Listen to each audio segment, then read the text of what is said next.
Sir 'Prabhas' గారి fans అయితే ఇప్పుడు ఈగర్‌గా వెయిట్ చేస్తున్న ఫిల్మ్ ఏదైనా ఉందంటే ఆ 'ప్రాజెక్ట్ కే'. అంటే ఆబ్వియస్లీ 'సాలార్ 2' కోసం కూడా వెయిట్ చేస్తున్నారు. కాకపోతే అది రావడానికి టైం ఉన్నప్పుడు ఈ 'ప్రాజెక్ట్ కే' కోసం అయితే ఈగర్‌గా వెయిట్ చేస్తున్నారు.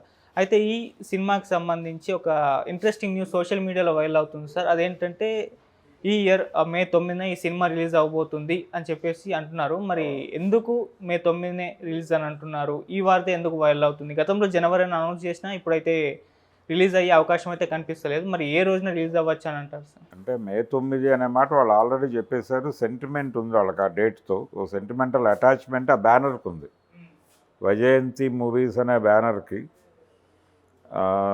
చిరంజీవితో చేసినటువంటి సినిమా, చిరంజీవి రాఘవేంద్రరావు గారి కాంబినేషన్లో వచ్చినటువంటి 'జగదేక వీరుడు అతిలోక సుందరి'. ఆ సినిమా మే 9 రిలీజ్ అయింది. అది చాలా పెద్ద హిట్ అయింది. పైగా తుఫాన్లో రిలీజ్ అయింది ఆ సినిమా అప్పుడు. తుఫాన్లో రిలీజ్ అయింది, సినిమా ఏమైపోతుందో అనుకున్నారు కానీ నెమ్మదిగా టాక్ స్ప్రెడ్ అయ్యి చాలా పెద్ద హిట్ అయింది. నిజానికి అప్పటి వరకు ఇళయరాజా చిరంజీవి కాంబినేషన్లో చాలా సినిమాలు సక్సెస్ అయినాయి కానీ చక్రవర్తి చిరంజీవి కాంబినేషన్లో సక్సెస్ అయినంత రేంజ్లో ఇళయరాజా చిరంజీవి కాంబినేషన్ సినిమాలు సక్సెస్ అవ్వాల. ఆయన చక్రవర్తి గారి మ్యూజిక్ డైరెక్షన్లో పసివాడి ప్రాణం, ఖైదీ, తర్వాత అత్తకు ఎముడు అమ్మాయికి మొగుడు, ఈ లెవెల్ హిట్స్ ఉన్నాయి. దొంగ మొగుడు, ఇలా ఆ రేంజ్ హిట్స్ ఇళయరాజా కాంబినేషన్లో లేవు.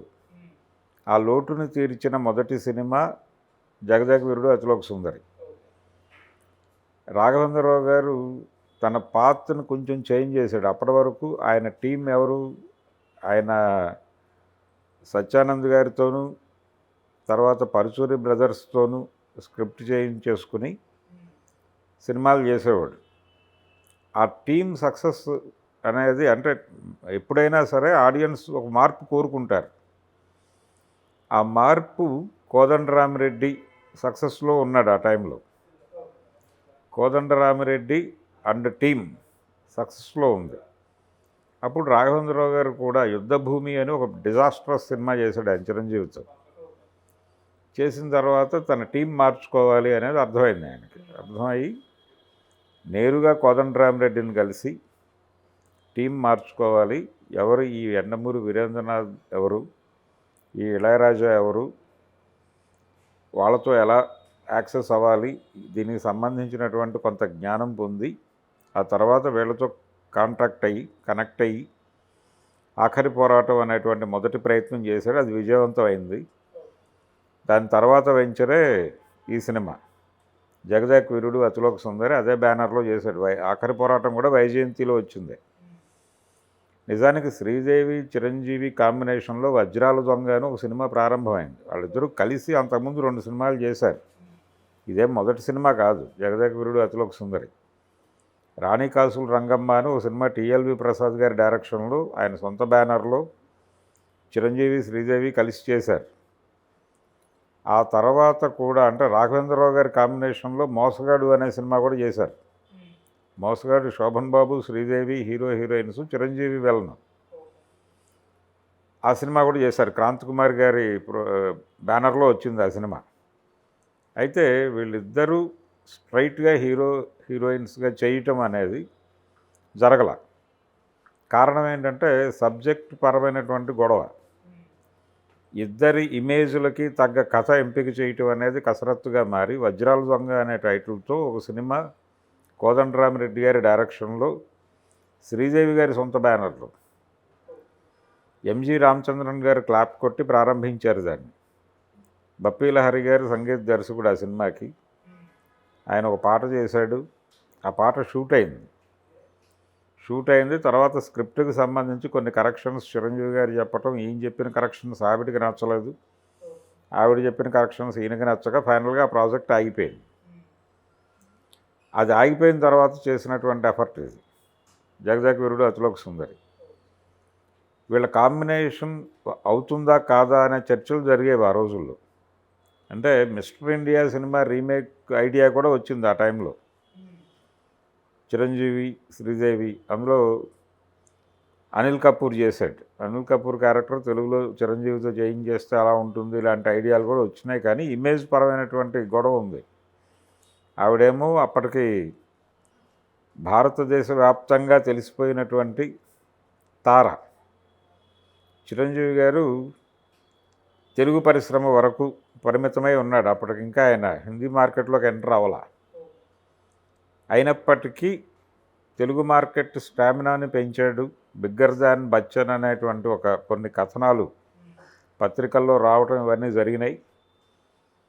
అయినా వీళ్ళిద్దరు కాంబినేషన్లో సినిమా ఎలా ఉండబోతోంది అనేది అయితే ప్రేక్షకుల్లో ఒక క్యూరియాసిటీ ఉన్న టైంలో ఈ కాంబినేషన్ వర్కౌట్ అవ్వదు అని చెప్పి అందరూ అనుకుంటున్న టైంలో, లేదు వీళ్ళిద్దరితో సినిమా చేస్తాం మేమని చెప్పి వైజయంతి మూవీస్ అశ్విని దత్ గారు ఇద్దరిని కన్విన్స్ చేసి జగదేక వీరుడు అతిలోక సుందరి అనేటువంటి ఒక ఫ్యాంటసీ స్టోరీతో వచ్చారు మార్కెట్లోకి. అది పెద్ద హిట్ అయింది. ఆ సినిమా ఏమవుతుంది అనేటువంటి టెన్షన్లో ఉండగానే సక్సెస్ అయింది. చాలా పెద్ద కలెక్షన్స్ రాబట్టింది ఆ రోజుల్లో, రికార్డ్ అది. కాబట్టి అదో సెంటిమెంట్గా మారింది ఆయనకి. అందుకని ఆ డేట్ని కావాలని మహానటిని రిలీజ్ చేశారు వాంటెడ్గా. అది కలిసి వచ్చిన టైం అని. నిజంగానే ఈ సినిమా కూడా హిట్ అయింది. సో అదొక సెంటిమెంటల్ డేగా మారిపోయింది ఆయనకి, మే 9th అనేది. పైగా ఈ జగదేక వీరుడు అతిలోక సుందరి రిలీజ్ అయినప్పుడు వీళ్ళు అంటే సినిమా ప్రమోషన్ కోసం థియేటర్లు తిరిగారు. ఈ థియేటర్లు తిరిగేటప్పుడు ఎన్టీ రామారావు గారు ఎన్నికల ప్రచారంలో ఉన్నాడు అప్పుడు 90sలో. ఆయన ఎన్నికల ప్రచారంలో ఉన్నాడు. వీళ్ళేమో ఎన్నికల ప్రచారం కాదు, వరద బాధితుల పరామర్శ కోసం తిరుగుతున్నాడు ఆయన. వీళ్ళు సినిమా ప్రమోషన్ కోసం తిరుగుతుండగా ఒక చోట వీళ్ళ కార్లు ఆయన వ్యాన్లు ఎదురు బొదురయ్యి వెళ్ళి ఆయన కలిశారు. కలిస్తే ఏమవుతుందో సినిమా అర్థం కావట్లేదు, తుఫాను అన్నారు వీళ్ళు. అంటే అదేంటి మన టైటిలే పెట్టారు, పైగా అతిలోక సుందరి కూడా జోడించారు. అంటే జగదేక వీరుని కథనే ఆయనకు పెద్ద హిట్ సినిమా ఉంది ఎన్టీఆర్కి. సో మన టైటిలే పెట్టారు, పైగా అతిలోక సుందరిని కూడా తగిలించారు కాబట్టి అది హిట్ అవుతుంది, ఏం పర్లేదు, మీరు ధైర్యంగా ఉండండి అని చెప్పేలేట. ఆ తర్వాత సక్సెస్ టాక్ వచ్చింది అనేది ఒకటి అశ్విని దత్ గారు తరచూ చెప్తూ ఉంటాడు. ఆయన అభిమాన నటుడు ఆయన ఎన్టీఆర్ దత్తు గారికి. ఇలా రకరకాలుగా ఆయనకు మే 9తో సంబంధాలు ఉన్నాయి. అందుకని ఈ కల్కి అనేది కూడా చాలా పెద్ద ప్రాజెక్ట్ కాబట్టి ఎక్కడ అంటే అష్టదిగ్బంధనం చేయాలి అన్ని విధాలుగాను అనే ఉద్దేశంతో మే 9ని ఖాయం చేసుకున్నాడు ఆయన. సంక్రాంతి అనేది ఓకే, కానీ సంక్రాంతికి ప్రాజెక్ట్ కంప్లీట్ అవుతుందా అవదా అనేటువంటి సందేహాలు కూడా ఉన్నాయి వాళ్ళకి. ఈ సందేహాలు ఎందుకు వచ్చిన గొడవ, దీని గురించి ఏదో హడావిడి పడి టెన్షన్ పడి ఎందుకు కంప్లీట్ చేయాలి సినిమాని, మనం ఒక పెద్ద సక్సెస్ఫుల్ ప్రాజెక్టే చేద్దాము అనే ఉద్దేశంతో, పైగా ఆయన అల్లుడు డైరెక్టర్ ఆ సినిమాకి.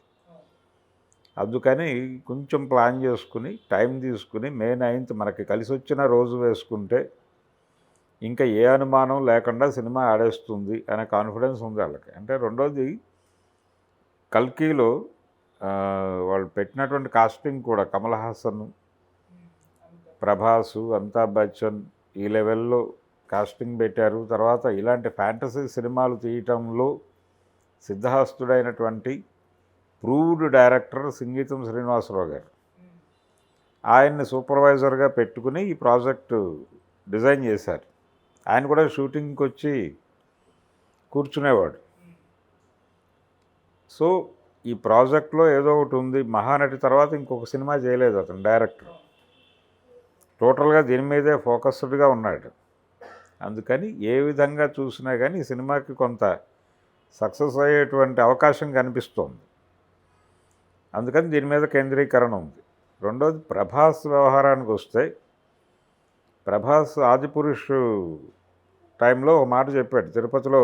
ఆదిపురుష్ వేదిక మీద నుంచి ఈ సినిమా ఏమవుతుంది, ఇది ఆడుతుందా ఆడదా, ఈ గొడవతో మనకు సంబంధం లేదు, ఏడాదికి 2 రిలీజులు ఉండేటట్టు చూసుకుందాం అన్నాడు.